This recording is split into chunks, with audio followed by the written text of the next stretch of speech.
Hola a todos, bienvenidos a un capítulo más de Voice to Voice, este rinconcito donde nos paramos un poquito a pensar y a conectar con la actualidad, con la innovación, con las empresas, con el marketing y la comunicación. Yo soy, como siempre, Ander Serrano, socio de Evercom y responsable de innovación. Y hoy vamos a hablar de algo de lo que también me apetece mucho porque nos gusta a todos, ¿no? ¿A quién no le gusta viajar? Durante décadas viajar ha sido algo muy aspiracional, ¿no? Y de hecho cuantos más países visitaras, pues más experiencia acumulada y era casi como un síntoma de estatus y de apertura. Hoy, sin embargo, no estoy tan seguro de que viajar sea percibido así, ¿no? En algunas ciudades del mundo decir que llegan más turistas no siempre es una buena noticia y es algo, desde luego, a gestionar o que incluso puede llegar a generar rechazo social. Nunca habíamos viajado tanto y tampoco habíamos cuestionado tanto el verdadero impacto de viajar. Entonces, hoy vamos a hablar de viajes y de turismo, pero cómo no, pues como me gusta mucho la innovación, acabaremos hablando también de cómo se está innovando en este ámbito y de cómo hacerlo sostenible. Hablaremos de tecnología, de cómo se rediseña uno de los sectores más importantes del mundo y donde, por cierto, España estamos en el centro. Somos el segundo país más visitado del mundo, detrás de Francia, y el segundo que más ingresos genera por turismo, por detrás de Estados Unidos. 126.000 millones de euros. Bueno, para hablar de todo esto, para poner orden, pues siempre nos gusta traer a expertos y expertas en la materia, y hoy contamos con una invitada que lleva, diría que toda su vida trabajando precisamente entre desarrollo, territorio, visión global, una invitada que ha construido una carrera internacional impulsando el turismo como una palanca también de transformación y que nos va a contar también esto. Viene desde Colombia hasta su actual responsabilidad como directora ejecutiva de ONU Turismo. Ha trabajado conectando gobiernos, startups, instituciones y talento para poder repensar el sector. Natalia Bayona, bienvenida a Voice to Voice. Es un gusto para mí estar aquí en Voice to Voice. Ander, de verdad es increíble poder conversar contigo y poder contarle a los españoles. Primero, se tienen que sentir muy orgullosos de estar en el lugar donde están, pero sobre todo, de las cosas más bonitas del turismo, es que es el sector económico más humano de todos. Sí, ¿por qué es el más humano, Natalia? Cuéntame otro. El turismo es sí o sí el sector que vende experiencias memorables. ¿A qué voy? Una luna de miel, si sale mal, salió mal para toda la vida. Total. El turismo de bodas, el turismo de eventos, los viajes son experiencias que tienen que generar memoria y es la construcción para mí. El turismo es la construcción entre una muy buena educación, porque el turismo abre la mente. Y esto me recuerda a mi infancia. A mi papá le fascinaba que viajáramos por todo Colombia, porque eso abre a nuevas culturas, abre a nuevas experiencias, pero desde el momento en el que uno se sube en un taxi hasta que llega al destino y se vuelve a ir, todo está vinculado con la gente. Y además hay más de 100 subsectores: la moda, la artesanía, los cafés, el hotel, y siempre lo que hace grata la experiencia es el trato humano desde el punto de vista, desde la inmigración, cuando uno llega y lo saluda la policía con una gran sonrisa para decirle bienvenido a España, hasta el momento en el que estamos en el Bernabéu o en Camp Nou o en cualquier estadio gritando por un partido de fútbol o por un concierto. Muy interesante, es verdad, Natalia, que al final todo pasa por personas, ¿no? La experiencia del turismo. Si quieres, Natalia, primero por poner un poco de contexto, nos gustaría que nos contases tu trayectoria, ¿no? Que eres directora ejecutiva de ONU Turismo, pero es que tu carrera está vinculada durante toda tu vida, ¿no? Empiezas muy joven, arrancas en ProColombia, que es la principal agencia de promoción de turismo, de exportaciones, de inversión extranjera, y llegas a liderar mercados como Argentina, Brasil, Paraguay, Uruguay, pero es que solo con 27 años, o sea, muy joven. Cuéntanos un poco esto. Voy a empezar por mi infancia. Vale. Yo siempre he sido inquieta, y cuando digo inquieta es toda la vida. He sido una gran lectora y he sido una apasionada por la crítica constructiva sobre lo que pasa. Y esto viene desde la época en la que yo era una niña. Me decían Mafalda, no solo por el pelo cortico, que Mafalda, para los que los españoles no conocen, es un gran personaje en América Latina. Yo creo que aquí es muy conocida también. En Oviedo está Mafalda, ¿no? Y aquí también hubo unas sillas, ¿no? de unos artistas en Gran Vía de Mafalda. Pero Mafalda, ¿por qué era importante en mi vida? porque el personaje, como personaje, mis primas me decían Mafalda, porque yo era una niña en un cuerpo de niña, pero con un alma muy crítica, y siempre prefería estar en las reuniones con gente mayor, con mi papá, con mis tíos, con mis abuelos, y siempre preguntaba por qué hay desigualdad, por qué en Colombia hay inseguridad, por qué la gente no puede estudiar como yo, por qué, por qué, por qué, por qué, por qué. Y siempre tenía una costumbre, que esto viene de mi padre, a las 7 en punto en Colombia es el telediario, no es como acá, que es un poco después. Ajá. Pero sagrado, yo a las 7 en punto estaba con él viendo el telediario, era mi programa favorito, bastante nerdy, la verdad, porque al día siguiente me leía los periódicos en español y en inglés, porque tuve esa gran fortuna. La educación creo que es lo más importante que me han dado mis padres, y me los leía y empezaba otra vez a preguntar, pero esta vez en el colegio, y así. Entonces el nickname o el apodo Mafalda estuvo muy bien ganado. Y cuento esto porque a los 14 años, a los 16, nos piden en el colegio. Yo iba a terminar el colegio en Estados Unidos, porque también era parte de lo que yo quería. Como buena colombiana, siempre miraba al norte, y estoy hablando de los 90, cuando Colombia no es la Colombia de hoy. Y nos piden hacer un ensayo.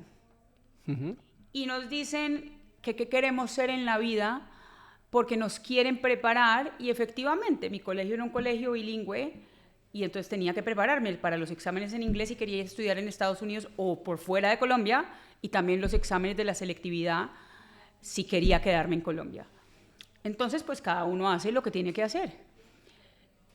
Esa hoja todavía reposa enmarcada en el salón, no en el salón de mi casa, pero sí en mi cuarto. Y mi madre siempre me dice, cuando tengas un momento difícil, recurre a esa hoja de cuando tenías 16. O sea, es una redacción de cuando tenías 16 años, lo que querías hacer. Y adivina qué quería hacer. Yo quería ser ministra de Exteriores de Colombia para ayudar a cambiar la imagen de Colombia, pero también quería llegar a lo más alto de la ONU para representar a Colombia, para lograr mostrar que Colombia era un país posible. Esto a los 16. Entonces, mi trayectoria profesional yo creo que yo la tenía muy clara, y cuando tengo tiempos difíciles tengo que decir que siempre recurro a esa hoja, porque todo es posible. Lo importante es tener disciplina y un foco muy claro en qué es lo que se busca. Entonces, mi carrera laboral, ¿cómo empieza? Yo llego al turismo por accidente. Yo estudié Gobierno y Relaciones Internacionales, volvemos al tema, y cuando entro, yo me gradué muy joven del colegio, a los 16, por ende me gradué muy joven de la universidad, y mi primer trabajo fue a los 21, ayudando a cambiar la imagen del país, que era algo, no solo que yo soñaba, sino que era algo, que era un mandato del expresidente en el 2006. El mandato era seguridad, confianza y cohesión social, y yo caí ahí para crear el primer departamento de turismo que Colombia por primera vez tenía.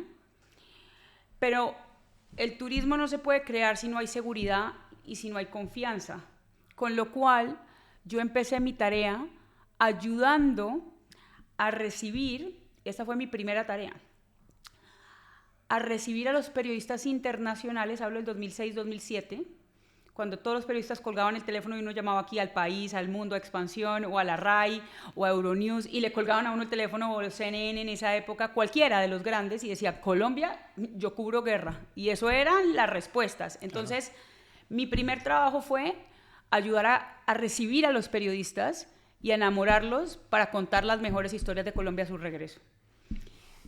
Sin ser comunicadora, entonces por eso digo, todo llega por accidente. Sí, sí. Pero luego el equipo empieza a crecer, y entonces me dan la oportunidad de manejar todo el área de marketing, imagen, comunicación. Tendría yo 23 años, para que Colombia volviera a las ferias internacionales de turismo.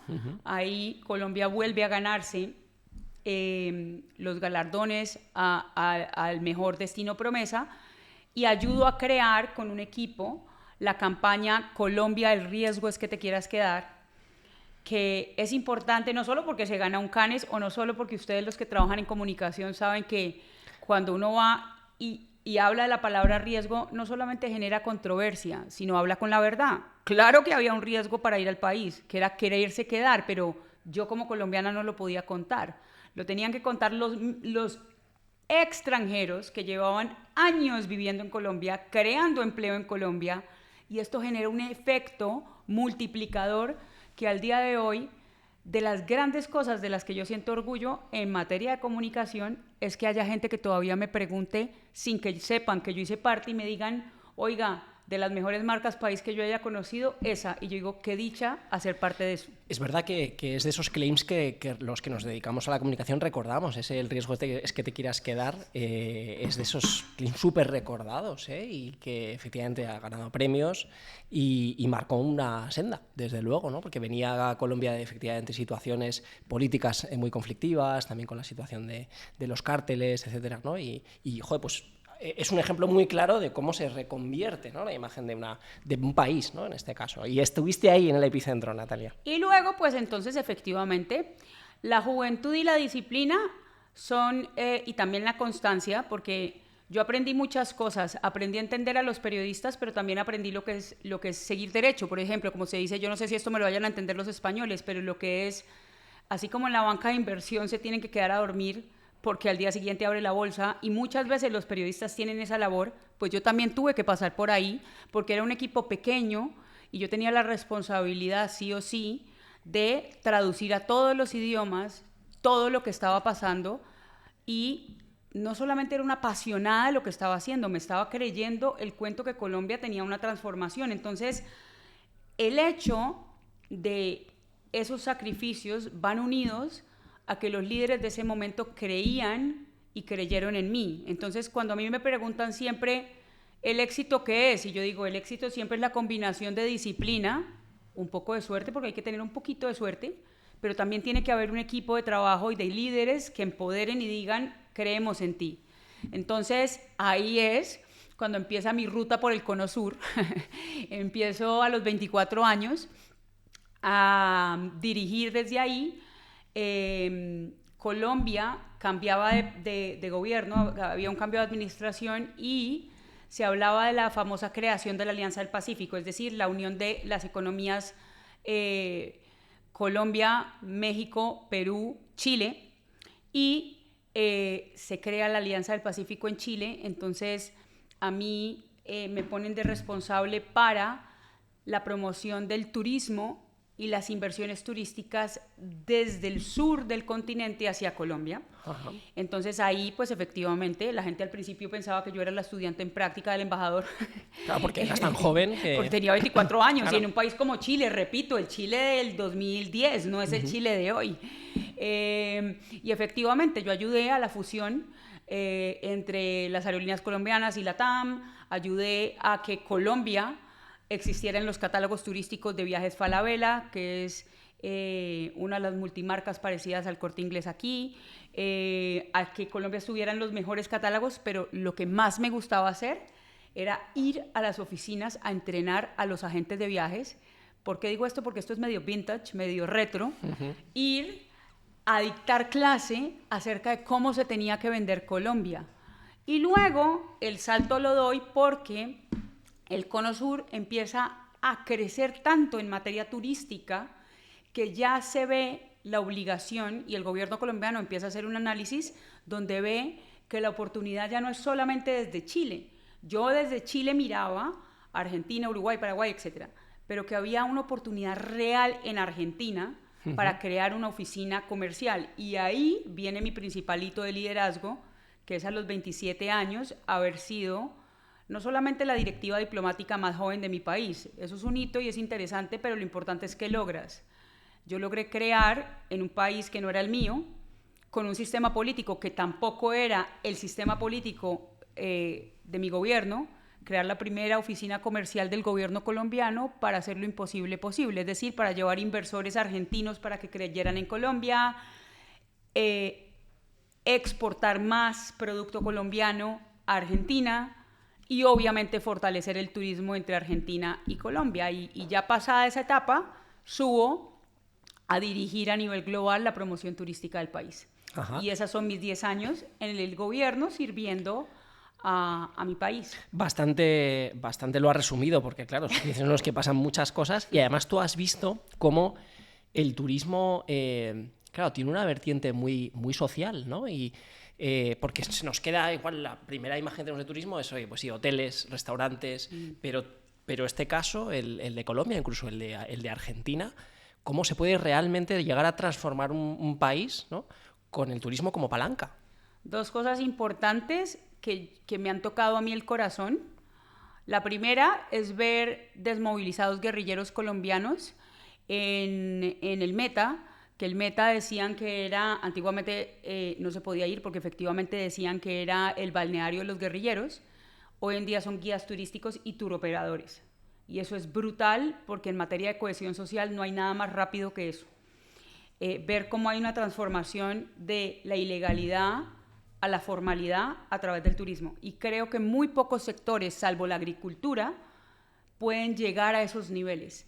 La segunda, hace poco, el año pasado, mi alma mater en Colombia me invitó, el externado me invitó porque yo no estudié turismo, pero la Facultad de Turismo cumplía años, que es la mejor facultad de turismo de Colombia, y me invitó a mí a dar la charla magistral, ¿no?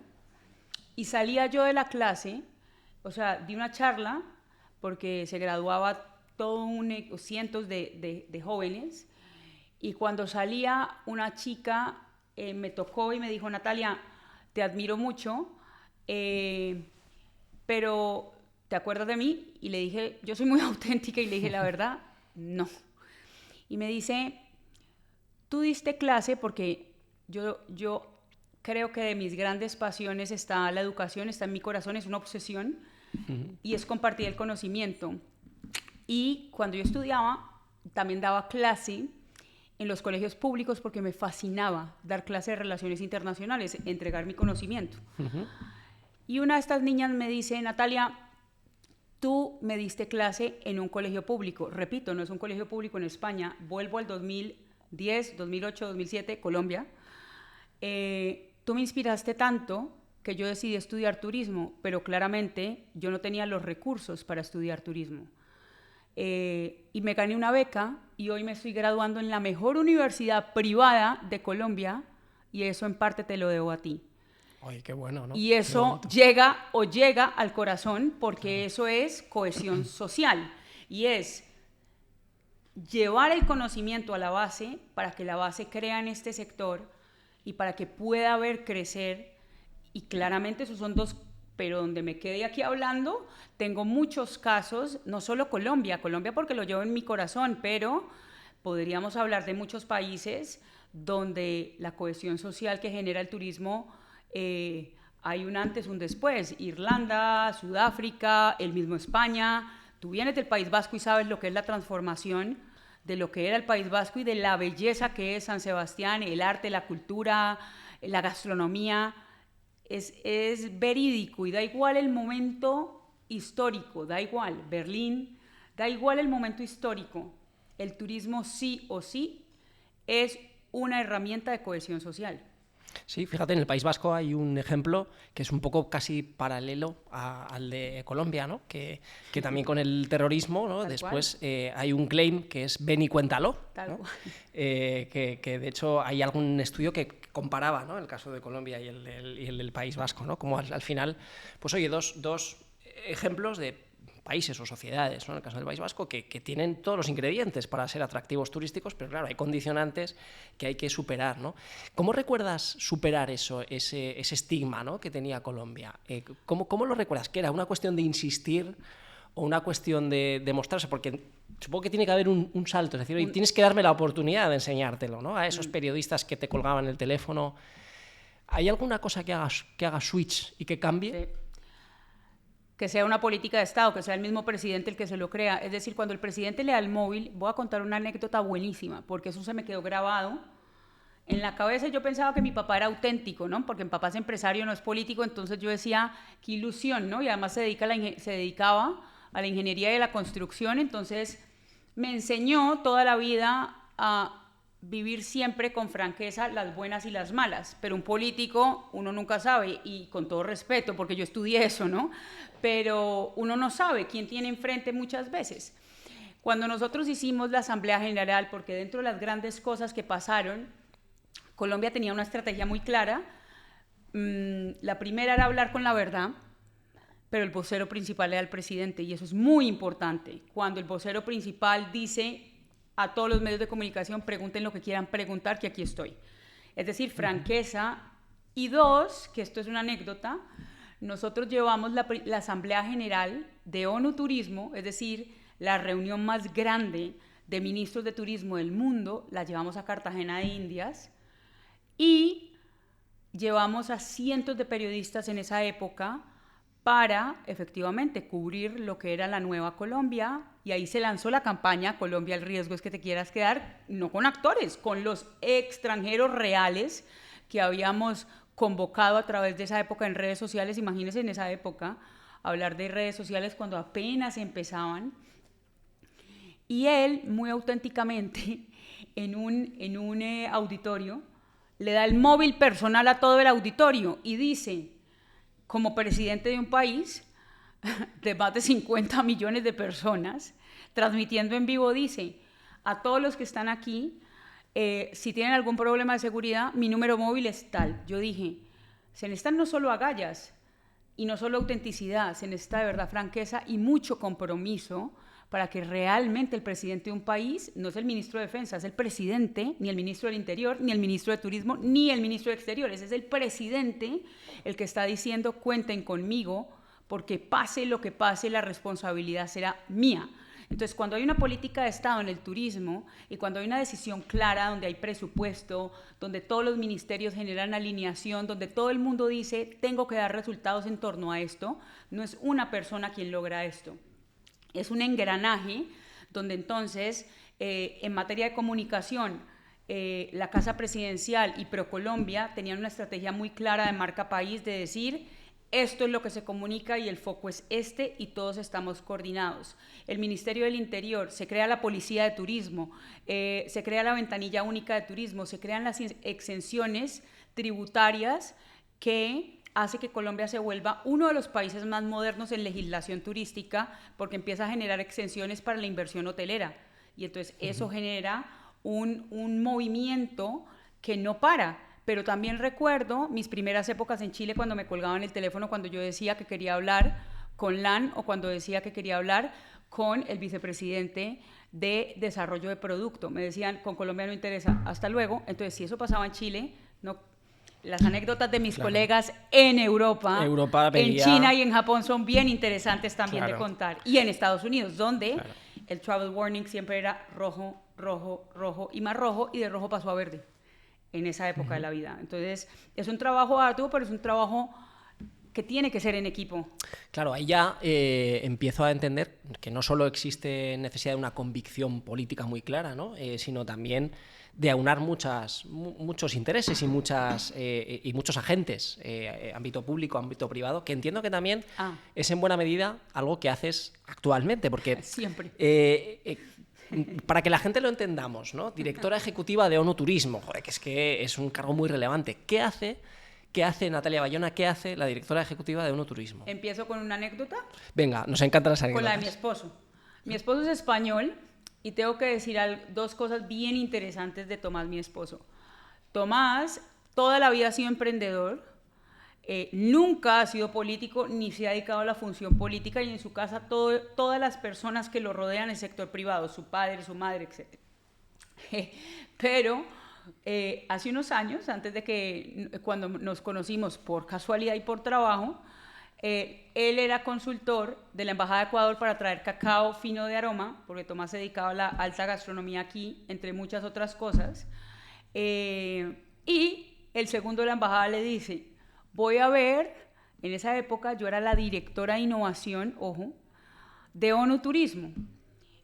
Y Tomás, mi esposo, dice, qué pereza.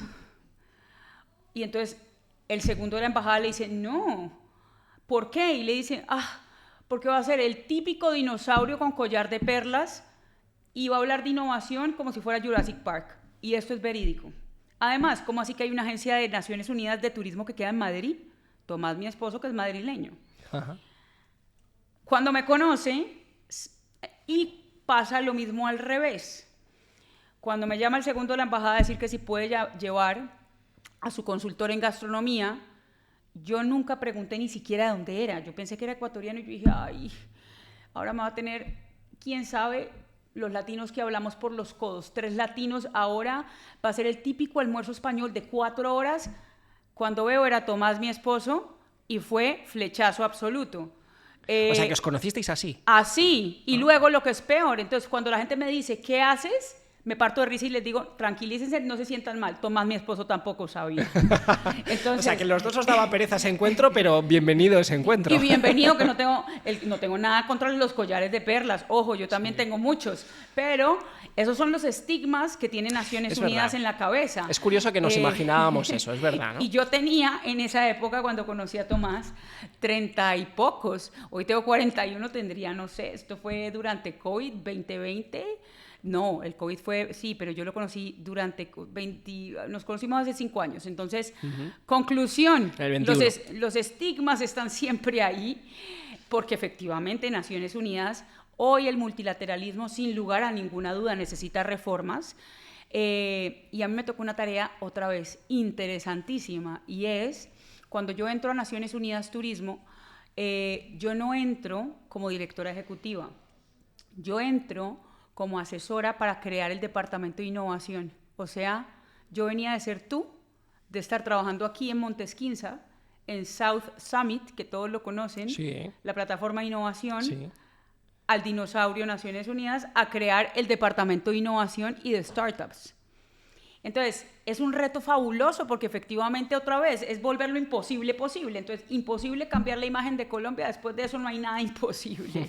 Entonces, modernizar la OMT, ok, de pronto no me queda tan grande. Claro. Y así empecé. Entonces, empecé efectivamente ayudando a crear a traer a los temas modernos y jóvenes hacia una agencia de Naciones Unidas, creando efectivamente el programa de innovación, startups, competiciones de startups, atrayendo comunidad de venture capital, de corporaciones, porque además las corporaciones europeas le creen a la innovación abierta, pero en turismo apenas despertaba. Esto pasó hace 8 años, entonces apenas despertaba. Luego, el secretario general me da el mandato del segundo, y eso sí, voy a mi historia. Me dice, usted ayudó a crear la primera ley de inversión de turismo. Bueno, ahí está. Todos los países me están pidiendo temas de inversión y de promoción de inversiones y de ayudar al sector privado, así que se lo ganó. Ahora su departamento se llama Innovación e Inversión. Y luego, por mi pasión por la educación, que también va conectada con la innovación, porque la innovación nace siempre desde la academia, en las incubadoras, en las clases, etcétera. Ese es el principal reto que tiene el turismo. Entonces, el secretario general en esa época me dice, te vuelves directora de innovación para ayudar a fortalecer el ecosistema de tecnología, para identificar tecnología, para crear un ecosistema y para que los ministros entiendan cómo crear y cómo facilitar la vida a un emprendedor tecnológico.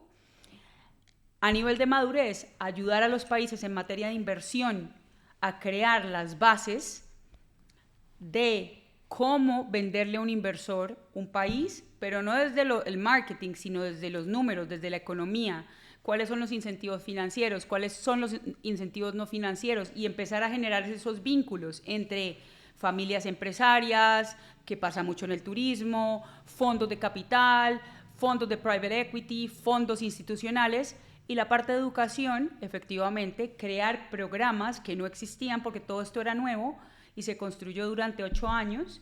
Entonces yo duré en ese cargo 5, y luego ya vino el escalón, cuando cumplo 38 me convierto efectivamente en la primera mujer menor de 40 años en llegar a la alta dirección de Naciones Unidas. Y ya hoy, pues no solo me dedico a eso, ojalá, pero también me toca la política, supervisar las relaciones políticas con Américas, con Europa, con Medio Oriente, todo lo que tiene que ver en algún momento supervisaba las 5 regiones, hoy en día solo 3, más este departamento, más todo lo que tiene que ver con cooperación para proyectos en el territorio y efectivamente todo lo que va vinculado a estadísticas, datos, proyecciones. Entonces todo lo que hablabas de turismofobia y demás también me toca. ¿Cuáles son las políticas que hay que implementar cuando no hay turismo o cuando hay exceso de turismo? Claro, sobre eso también quería hablar, Natalia, porque alguien como tú que tiene esta percepción, ¿no?, del turismo y tienes una visión tan elevada también sobre cuáles son las grandes tendencias, la turismofobia está en las conversaciones, ¿no? Hemos pasado casi de abrirle las puertas a los turistas a veces casi tener que gestionarlos, ¿no? Primero, me gustaría saber tu opinión sobre la turismofobia, sobre si la entiendes, la compartes, no, hasta dónde, ¿no? Porque tiene incidencias también en la convivencia o tiene incidencias en la vivienda. ¿Cuál es tu posición sobre esta corriente, ¿no?, de opinión que es casi más reacia a los turistas o que exige una gestión diferente del turismo? La opinión de Natalia. ¿Opinión de Natalia? 100%. Entonces, la opinión de Natalia es la siguiente. Hay una mezcla de cosas. La primera, el turismo no hay que olvidar jamás que es un sector económico. No es política. Esa es la primera. El 12% del PIB de España depende, el crecimiento económico de España sí o sí depende del turismo, y no solo de España. Las islas, si me voy a las islas, puede ser hasta el 70% del PIB. ¿Por qué? Porque el turismo reúne a más de 100 subsectores de la economía, es decir, no es solo transporte, no es solamente los trenes, no es solamente las aerolíneas y los cruceros, no es solo la hotelería, es todo lo que convive con eso. Entonces, voy al COVID para decir la importancia del turismo y luego voy a mi percepción sobre la turismofobia y qué comparto y qué no. Porque antes del COVID tengo una historia interesante en Barcelona otra vez. Durante el COVID, antes del COVID, nadie creía en el turismo, nadie le ponía atención y eso es así. Pasaba, era un tema más de conversación porque simplemente la gente veía que crecía el turismo, entonces cuando las cosas crecen no hay problemas, el problema es cuando hay problemas. Se cierra y por primera vez en la historia de la humanidad no hay ni un solo turista, con lo cual ningún otro sector económico cayó tanto, cayó el 74%. Pero entonces cuando cae, uno dice, ok, los hoteles están cerrados, las aerolíneas cerradas, ¿y qué pasa con las manufacturas?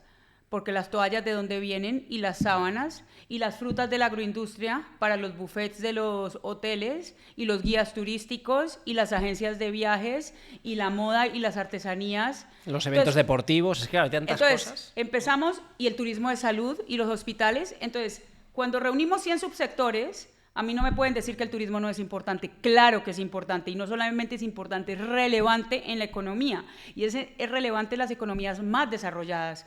No por casualidad, las mega empresas de tecnología como Google, Mastercard,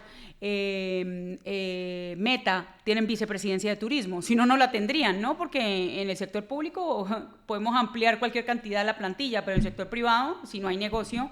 Entonces, y qué casualidad que las vicepresidencias queden en España.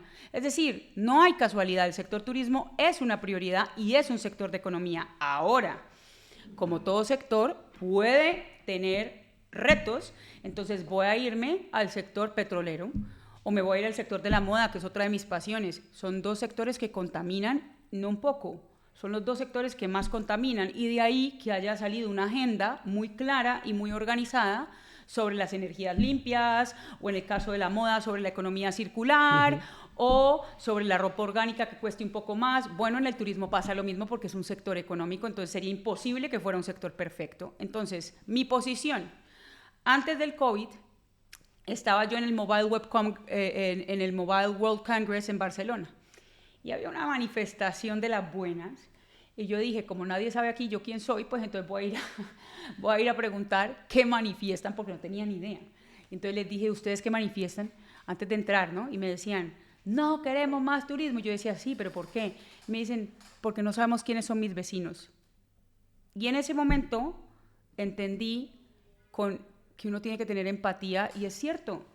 Y ahí entiendo, porque efectivamente el turismo no regulado y con reglas poco claras, hablo antes del COVID, ahora hablo del hoy, Antes del COVID, pues efectivamente, si uno no conoce a los vecinos, quizás se siente inseguro, quizás hay fiestas y borracheras que uno no quiere y no quiere aguantarse, o quizás todas las semanas sube y baja el elevador con un montón de maletas y son cosas que yo no me aguantaría. Ahora, el turismo de hoy, entonces esto es en el COVID, ¿no? Que parece que me hubiera ido a 3 siglos, pero fue hace muy poco tiempo. Hoy, ¿dónde estamos? El turismo crece, 1.5 billones de personas viajaron el año pasado, 4%, y hay un crecimiento muy grande. Europa representa el 51% del turismo, y aquí viene mi buena noticia. Este es el momento de los destinos emergentes en el mundo. Albania es el destino que más crece en Europa. Paraguay crece al 92%. El Salvador crece al 93%. Colombia crece al 38% de la economía. Entonces, eso es bueno, sin duda alguna. Ahora, claramente, nosotros ¿qué estamos haciendo? Los europeos nos pidieron, y en esto nos pidieron ayudar con cooperación técnica para regular las rentas cortas, o los short-term rentals, o los Airbnbs, o como los quieran llamar. ¿Por qué? Porque efectivamente no existe, con la turismofobia, no existe una solución única ni perfecta. En Nueva York es ilegal, punto. Nueva York decidió, después, esto no es político, una vez más, es un sector económico, reunió a todos los tomadores de decisión y entendió el alcalde que si tenía capacidad suficiente para que pagaran más, porque no es cuánta gente venga, es cuánto le deja la economía formalmente. Entonces, sencillamente en Nueva York eso no existe. El alcalde Colboni en Barcelona dijo, hace 2 años dijo, esto se va a ir desmontando gradualmente porque es un destino maduro y no tiene sentido, entonces en 5 años ya esto no existirá. En Madrid y en París, que son 2 grandes ciudades turísticas, son los edificios en la comunidad de vecinos el que elige. Entonces, bueno, si uno tiene una buena relación y uno tiene una buena campaña, lo saca adelante, pero es la comunidad de vecinos, la de vecinos la que decide. En México y en Medellín es por un monto máximo de semanas o de días. No hay una regla exacta. ¿Qué es lo importante? Si se está viendo un problema, tratarlo, sentarse en una mesa con todos, y cuando hablo con todos es la academia, los gremios, las instituciones que fortalecen el turismo, los políticos, el sector privado, porque al fin y al cabo no podemos acabar el turismo de un día para otro, ni en Canarias, ni en Baleares, ni en ningún lado, porque están en juego muchas cosas. Ahora, el cómo lo hacemos es distinto, pero el cómo lo hacemos tampoco se va a arreglar de un año para otro. Piensa que España fue uno de los países pioneros en crear el turismo. Entonces, efectivamente, como buen país maduro, que es lo mismo que le pasa a Italia con Venecia, que es lo mismo que pasa en París, que es lo mismo que pasa en Ámsterdam, es un proceso donde la tecnología y donde la innovación, donde la inteligencia artificial, con el buen uso de datos, me ayuda a predecir y me ayuda más o menos poco a poco a arreglar. Pero también soy súper pro cuando me dices, ¿y qué pasa en el mundo rural cuando no hay ni un hotel? Pues creo que las rentas cortas son la solución, porque arrendar mi casa en un pueblo donde se necesita que se conozca que el pueblo no tiene promoción turística, que el pueblo es seguro y que el pueblo tiene unas casas espectaculares conservadas y yo no estoy viviendo ahí, ¿por qué no la puedo arrendar? Es decir, no hay solución perfecta y yo creo que para el mundo rural hoy está siendo una solución. Quizás en las ciudades hay que implementar una regulación adecuada a lo que pasa. O sea, tú, Natalia, ¿crees que aunque me comentas que no hay una solución perfecta para esto, puede haber una necesidad de reequilibrio con visitar países emergentes o visitar o llenar más zonas rurales, ¿no? Pero claro, yo me pregunto, un país como España, ¿no? Que fía tanto de su economía, como tú decías, al turismo y donde cada año con la excepcionalidad del COVID se superan las expectativas de visitantes y es que nuestra economía depende tanto de esto y más, hay un límite, es decir, hemos tocado un techo. ¿Hasta dónde puede llegar esto? ¿No? Esa es la mejor pregunta que me has podido hacer. Hoy, el mundo de hoy no es el mundo del mes pasado, ¿no? Cuando hay un mundo con tantos conflictos y con tanta tensión, las variables para que el turismo funcione son la seguridad y la confianza. España es un país seguro, España es un país confiable, España es un país de gente demasiado amable, hospitalaria a morir. O sea, ¿quién no quisiera venir a España y quién no quisiera venir a Madrid con el mejor cielo? De verdad, y eso lo digo públicamente siempre. Mi papá siempre me dice, te conoces el mundo entero porque conoces más de 100 países, ¿dónde vivirías? Y le digo, en Madrid. Y me dice, no, del mundo entero, que sí, que Madrid. Y eso que me dice, Natalia, ¿pero por qué? Y le digo, porque Madrid es lo máximo y España es lo máximo. Pero ahora, volviendo al punto, no es el tema de España por el sol o por las condiciones, que claramente eso ayuda. Pero hoy en un momento de tensión, donde hay un aumento en la crisis, en los precios del petróleo, y donde Europa, una vez más, representa el 51% del turismo a nivel internacional, y Europa es un gran importador de energía entero. Hablo desde Alemania hasta Portugal. Tenemos un riesgo ahí, porque efectivamente el riesgo es, el mes pasado ya el turismo empezó a crecer al 1. Entonces el año pasado cerramos al 4. El turismo creció al 1 y el Medio Oriente cayó al 16. Vuelvo al punto de los pilares, seguridad y confianza. Y los precios, fíjate, recuerda cuando se abrió el mundo. La gente no ahorraba con tal de salir de su casa y por eso se disparó tanto el turismo. Sí. Bueno, la gente también había ahorrado hasta entonces porque no había viajado, ¿no? Entonces ahora era el momento de gastarlo. Claramente, pero ese no es el momento de hoy. Claro. El momento de hoy es un momento donde hay mucha tensión, hay una guerra en Europa, hay otra guerra muy cerca a Europa, pero según Naciones Unidas hay más de 50 conflictos internacionales abiertos. Se hablan de 2, 3, pero hay mucha tensión. Entonces, si a eso le sumamos inflación y aumento de precios, y lo digo porque me toca viajar casi todas las semanas y veo el aumento en los precios, el verano se tiene que cuidar, porque entonces creo, y aquí me atrevo y me arriesgo a decir, que quizás la estrategia de los europeos sea turismo intrarregional.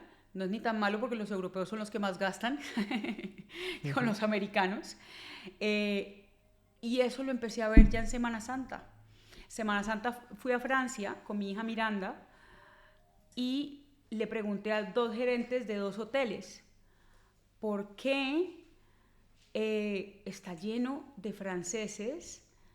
¿Qué es lo que está pasando? Y me dicen que los europeos predecimos, somos muy educados y somos muy conservadores, no nos vamos a votar a donde sea. Y como hay grandes hubs de conectividad en riesgo,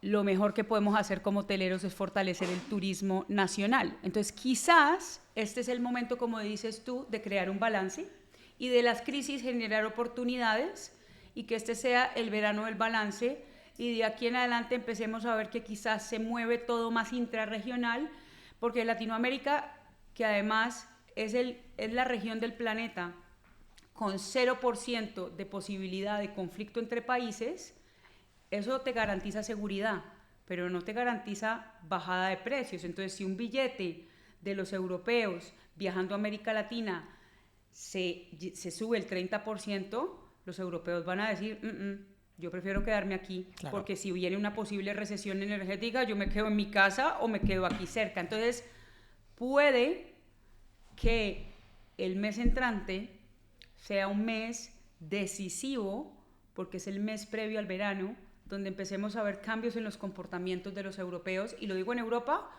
porque es el 51% del turismo a nivel global. O sea, que una posible tendencia, porque ahora también quiero hablar de cómo viajamos, ¿no? De cuáles son las tendencias de turismo que van existiendo y van emergiendo. Una posible tendencia, ya las estás anticipando, oye, pues quizás en Europa vamos a encontrar un turismo más intraeuropeo, ¿no? Pero no sé si también, Natalia, es que viajamos a rápidas velocidades, o sea, hacemos viajes quizás más para ser contados en Instagram que para ser vividos. No sé si eso también está generando también una tendencia de vamos a hacer un poco más de slow travel, ¿no? ¿Cómo o qué tendencias de viaje encuentras tú en este momento que están encima de la mesa o que están emergiendo, que son las que van a llegar? Yo digo, es decir, mi trabajo es el turismo, que también es una de mis pasiones, pero siempre lo comparo con los hobbies, ¿no? Porque cuando uno tiene un hobby, se apasiona y lo lee, ¿no? Entonces, al que le gustan los zapatos, no hay nadie mejor que sepa de eso, o al que le guste el té, entonces sabe lo mejor. Bueno, a mí me fascina la moda. Y yo siempre hago los comparativos con lo que me gusta hacer y con lo que hago, que es mi trabajo. Pues el turismo tiene las mismas tendencias que tiene la moda al ser dos industrias creativas. La diferencia es que una es de bienes y la otra es de servicios. Pero la tendencia es la misma. La misma. Y efectivamente, durante un tiempo, la moda era cantidad. Ah, no, la camiseta de 4 euros y entonces me compro 100. Pero justo volvemos al tema. La contaminación, la revolución llega a un peak y entonces hoy se habla del famoso slow fashion y es compro menos, pero de mayor calidad. Me puede costar un poco más, pero no tanto más, pero yo hago ese esfuerzo porque sé que me va a durar no una temporada. Y ahí hay una tendencia clara. Pues lo mismo pasa en el turismo. En el turismo la gente, sí, efectivamente, todavía existe el del turismo masivo, eso todavía existe, y todavía existe el que va a la Puerta de Alcalá solo por tomarse la foto con las flores. Yo creo, honestamente, y es el tipo de turismo que yo defiendo y es el que yo hago, y es el que le enseño a mi hija de 3 años porque es en lo que yo creo. El turismo es educación y es cultura. Entonces, uno no puede educarse en 5 minutos. Uno tiene que entender de dónde vienen las cosas. Entonces, para mí, la tendencia principal del turismo es volver a las raíces, justo por la rapidez y la inmediatez de todo lo que nos pasa, porque ahora todo lo queremos para allá y lamentablemente no todo lo podemos tener ya. Cuando uno quiere algo a largo plazo, lo tiene que pagar. Para mí, la artesanía es el nuevo lujo en el turismo. ¿Y a qué voy? Todo aquello que esté hecho con las manos, que pueda ser contado con una experiencia real, que me lleve a las raíces, y a las raíces verdaderas, no a las raíces de un tour por comprarlo, sino cuento historias. Cuando va uno a Cartagena de Indias y le cuentan las historias de por qué las puertas se hicieron de esa manera y no de otra. Yo tuve el placer, porque es un placer, estar con una mujer española que tiene un PhD, que es guía turística en la mitad de las calles de Cartagena, que claramente sabe mucho más que nosotros los colombianos. Y en una de esas guianzas me decía: Natalia, ¿por qué las puertas en Cartagena tienen puntillas, puntos, ¿no? Y ¿por qué unas tienen 2 puntillas, otras 3, otras 100, otras 5? Eso no es casualidad. ¿Qué es lo que pasa aquí? Yo les decía, no tengo ni idea. Y me decía, porque en esa época eso era el número de esclavos que había dentro. A mayor número de puntillas, mayor poderosa es la casa. Para esto yo necesito tiempo y para esto yo necesito educarme. Yo no puedo simplemente tomarme una foto y de ahí sacarla, intuir que eso pasó, o entregárselo a la inteligencia artificial, porque la inteligencia artificial también se equivoca y yo bastantes veces la regaño. Es decir, yo uso IA todos los días de mi vida, pero también la regaño y le dices, estás en lo incorrecto, porque el pensamiento crítico del ser humano debe estar en el turismo siempre. Y ahí está el punto. Hay diferentes tipos de turismo, pero lo que yo sí veo, hay un cambio muy fuerte y sobre todo en el querer desde la política pública, y eso lo veo yo cuando hay conversaciones a diario con los ministros y la gente que rodea esos equipos, de crear paquetes y experiencias turísticas que realmente vuelvan a las raíces. Turismo indígena en América Latina, fortalecer la artesanía de calidad, no importa lo que cueste, sino quién está detrás, cuál es el impacto que tiene eso, cuánto se va a retribuir al campesino que hizo eso. Los cafés especiales y los cafés especiales en bolsa pueden costar lo que sea, pero en España es un caso perfecto. Cuando yo llegaba aquí detestaba el café porque yo decía, Dios mío, ¿y ahora qué voy a hacer? Aquí no hay cultura de café. Hoy en día hay cafés hasta de 7 euros. Volvemos al punto. ¿Por qué? Porque hay una historia, hay calidad. No es simplemente me tomé un café y me tomé la foto y dije, aquí hay un café colombiano detrás. A eso está volviendo el turismo, es ir atrás a las raíces. Y si yo voy a un pueblo es entender quién vivió en esa casa, cómo vivía, qué hacía. La ruta de los fantasmas que hay aquí en los barrios más viejos de Madrid. Aquí en Madrid. Sí. Todo eso es interesantísimo. Las rutas de arte que hay por ejemplo, en el Palace, que todos los meses hacen la ruta de arte o la ruta de la moda. Todo eso es reinvención, pero es la base de Europa, si es que Europa es la capital cultural del planeta. Entonces, yo sí soy una defensora del turismo lento, de mucha calidad y sobre todo de educación. Es decir, de un viaje me tiene que quedar algo, no solo me puede quedar una foto para subirla y decirle a mis amigos, sino que aprendí, qué le dejé, y mirando a mi hija que tiene 3 años, ese es el mejor ejemplo, que cada vez que la llevo a un sitio se obsesiona y entonces dura el mes entero diciéndome, quiero volver a X sitio por tal.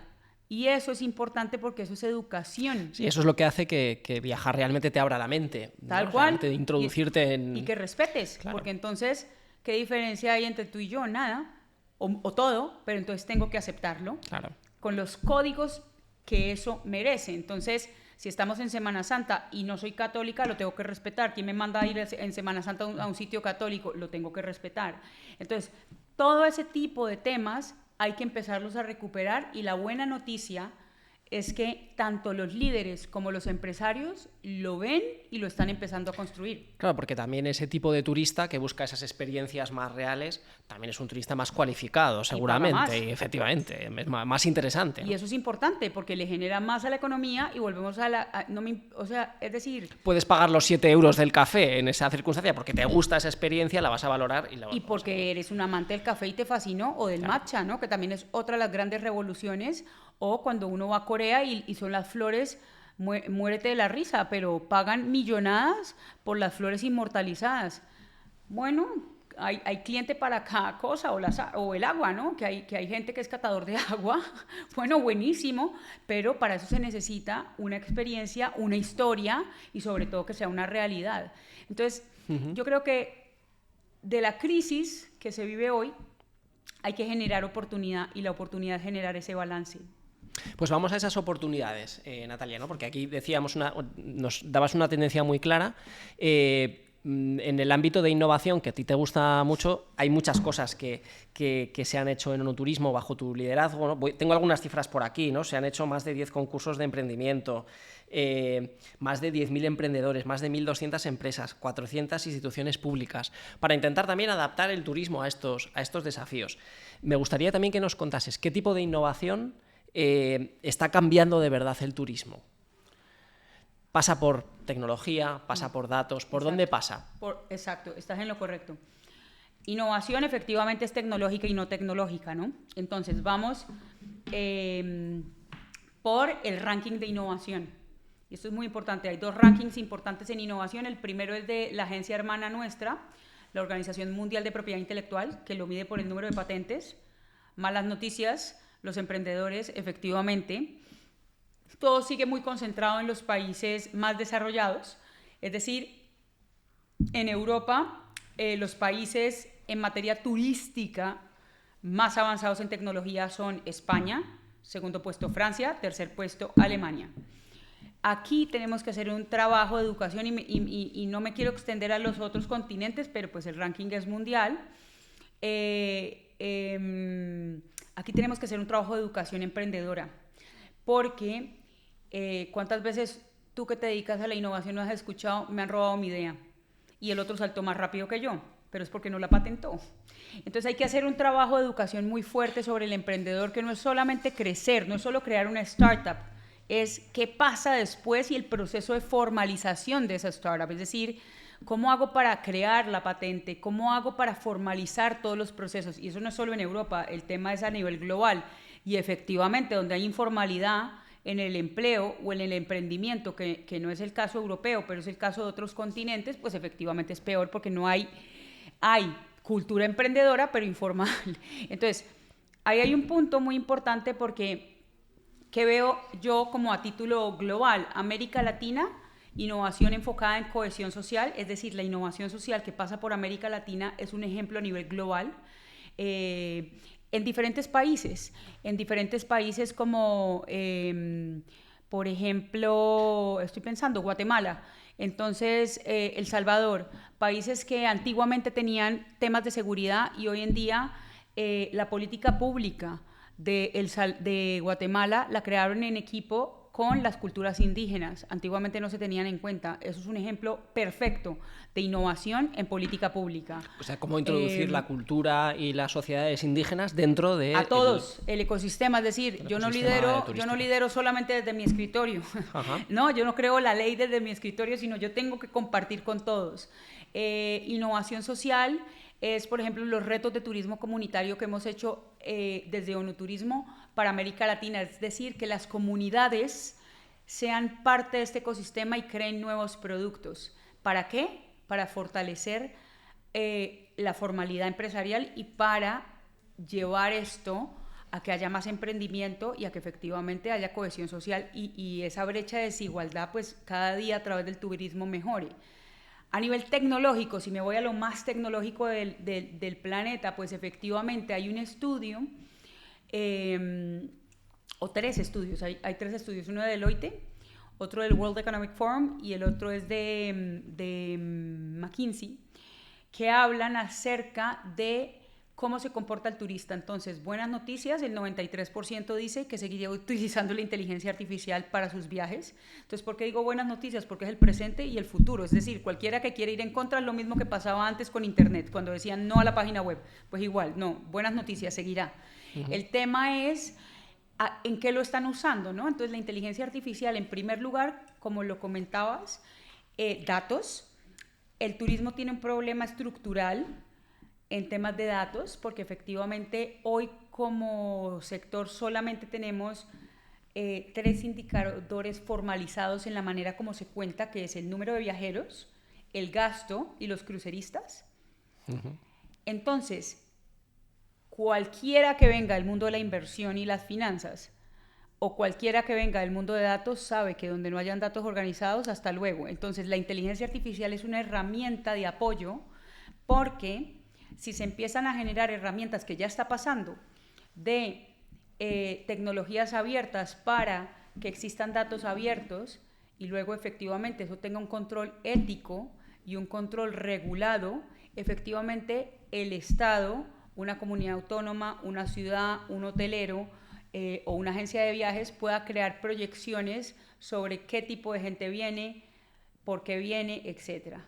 Cuento una historia práctica, porque de pronto esto es chino avanzado para mucha gente, y es Madrid. Entonces Madrid creó su propio chat GPT o el propio GPT en materia turística y encontró algo fabuloso. Madrid se ha llenado de americanos y a mí eso me gusta, porque eso quiere decir que va a venir inversión seguro y además que los americanos también gastan. Algo interesante. ¿Qué votó el GPT de Madrid? ¿Qué tipo de americano viene? Porque claro, americano es un país enorme. Entonces, ¿cómo hago yo mi estrategia de promoción?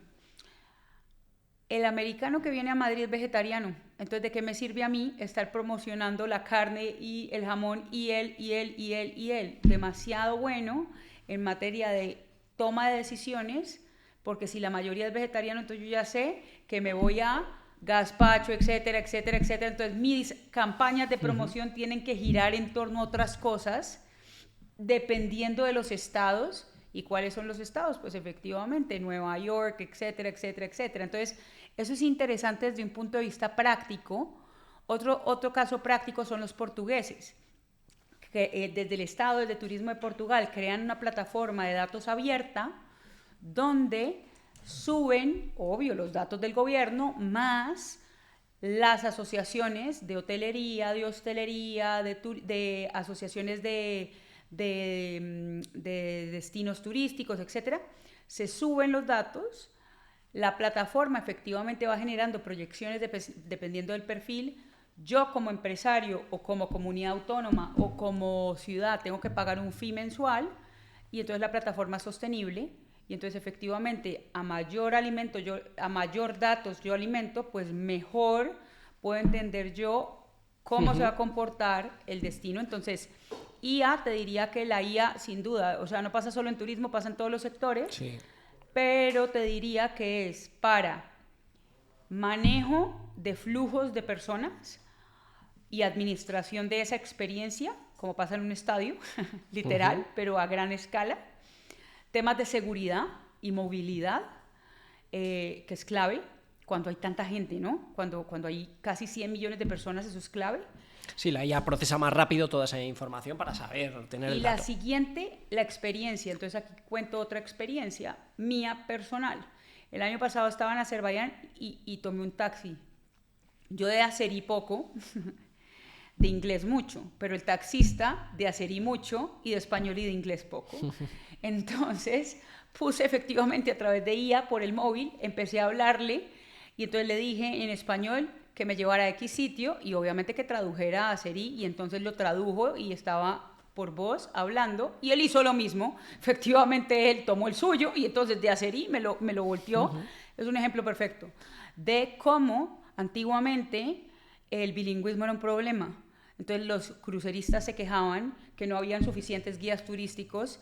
Hoy en día ya el guía turístico no se va a reemplazar, el guía va a estar ahí en el puerto. El tema es que si llega alguien de un destino lejano, ya no tiene que saber azerí ni japonés, sino sencillamente con una rápida... La IA te lo traduce y efectivamente resuelve. Luego, evidentemente, no es la solución perfecta, porque donde no esté el pensamiento crítico, yo la regaño, porque muchas veces le digo, y juego con ella, entonces le digo, hazme una ruta ya, por Bogotá, y tengo 3 horas, y luego le digo, eres un mentiroso, el tráfico en Bogotá es muy alto, así que esto no es correcto.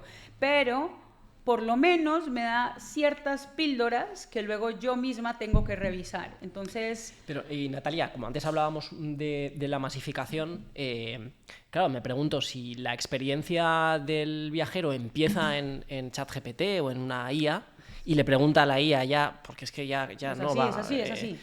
Y al final la IA se basa en grandes volúmenes de datos. ¿Hay tanta diferencia entre lo que te va a sugerir a ti, tu IA, y lo que me va a sugerir a mí? Sí. ¿Y eso puede provocar que al final vayamos todos a los mismos destinos y al final se masifiquen? Yo digo que no, yo no soy experta en tecnología, pero yo digo que no, porque para algo están los algoritmos, ¿no? Entonces, por ejemplo, que me da una rabia, o sea, yo soy una mujer muy feliz y vivo con mucha alegría, pero me da una rabia que me escuche el teléfono, porque entonces siempre que digo, quiero unos zapatos blancos al día siguiente, qué casualidad, en todo lugar del teléfono, las páginas web que abro, hasta el Outlook me aparecen los zapatos blancos, pues lo mismo. Para eso están los algoritmos. Entonces, efectivamente, como somos distintos, mi GPT y mi IA y mi algoritmo está basado en mis perfiles de redes sociales. El tuyo está basado en tus perfiles y en lo que tú le has alimentado. A mayor alimentes, mejor perfilado estará. Por eso, yo quedé, la verdad, sorprendida cuando escuchaba que en Europa la tercera edad era fan de la IA. Porque efectivamente uno escucha lo que quiere escuchar, los zapatos blancos, entonces ahí salen los zapatos blancos. Entonces, claro que se tiene que regular, claro que tiene que ser ético y claro que tiene que ser responsable, porque donde eso se salga de mano tenemos un problema. Pero lo que sí creo es que estoy no 100% segura, pero sí un gran porcentaje, que el perfil de lo que te responde a ti y de lo que me responde a mí es distinto, salvo que el GPT sea institucional. No, si es institucional son los datos de la institución, pero si es el GPT masivo, no tendría. ¿Por qué? Porque va a vincular mi perfil y no debería decir lo mismo que tú, porque nuestros gustos son distintos. Bueno, ahí hay una oportunidad entonces, efectivamente, para reequilibrar un poquito, ¿no? Esperemos que la IA nos ayude. ¿Y cómo crees que viajaremos dentro de 10 años, Natalia? Yo espero que mejor. Espero que mejor. Hay ejercicios a la luna, yo no sé, es decir, no soy tan futurista. Pero seguiremos pudiendo viajar, es decir, claro, seguirá habiendo espacios de viaje. Claro, si Robinson Crusoe viajaba, si Robinson Crusoe viajaba y si se viajaba antes, ¿cómo se viajaba? Creo que seremos más eficientes. Creo que efectivamente yo quisiera, ¿no? Eso es lo que deseo para el mundo, es decir, para mi hija. Yo desearía que fuera mucho más educado en las dos vías. Más educado desde el turista. Hay que acordarse que el 50% de la contaminación del Mediterráneo se da en agosto. No es casualidad. Y que si la educación va vinculada a tratar bien todo lo que hacemos, no solamente el ecosistema, el patrimonio, ¿no? Muchas veces cuando uno ve que una obra de arte la rayan en un museo, el sentimiento que eso genera es tan contradictorio, porque uno dice, hombre, es un turista haciendo esto, ¿cómo es posible? Yo quisiera que mi hija tiene 3, ok, que en 15 años, es decir, cuando ya sea mayor de edad, tenga un turismo muchísimo más educado, espero que mejor que el mío, es decir, que ella se pueda reír de mí y me diga que vintage, así como yo me reía de mi papá con el Lonely Planet, entonces yo le decía, what a vintage, le decía, ¿qué haces leyendo todos esos libros? ¿Sabes? Si bajar una página web y fuera, pues espero que sea más eficiente, pero también espero, es un sector muy democrático porque le genera apoyo desde el que vende mangos, y papayas y sandías y jugos en la playa hasta el empresario más rico. Y la inversión la inversión extranjera en turismo crece, cosa que es buena, pero lo que yo espero es que sea mucho mejor perfilado, es decir, como la tecnología cada día está corriendo tanto y el metaverso también ha sido otro de los grandes ejercicios tecnológicos para acercar, no para reemplazar, pero sí para acercar.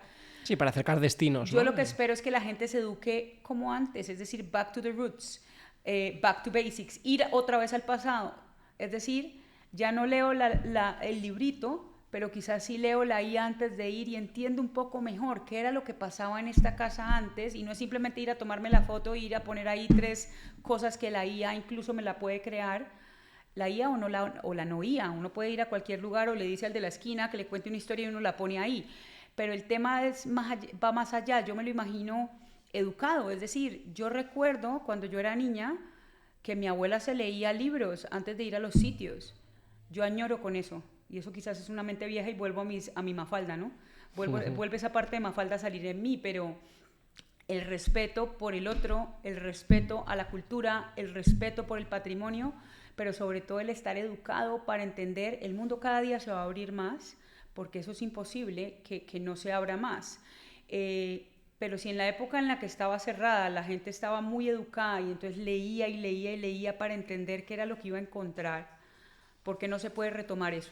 Que no perdamos eso, ¿verdad? Que no se perdamos pierda esa curiosidad al viajar, y la verdad es que es muy bonito que estés dejando ese legado a tu hija desde los 3 años, le queda un recuerdo magnífico, y muchas gracias por compartir todo tu conocimiento. Natalia, seguiría preguntándote, pero tienes muchas otras responsabilidades que hacer, nos has dejado muchísimos aprendizajes y ojalá algún día tu hija escuche este podcast también, ¿no? Lo va a escuchar. Y se vea muy reflejada. Muchísimas gracias por tu visita, Natalia. No.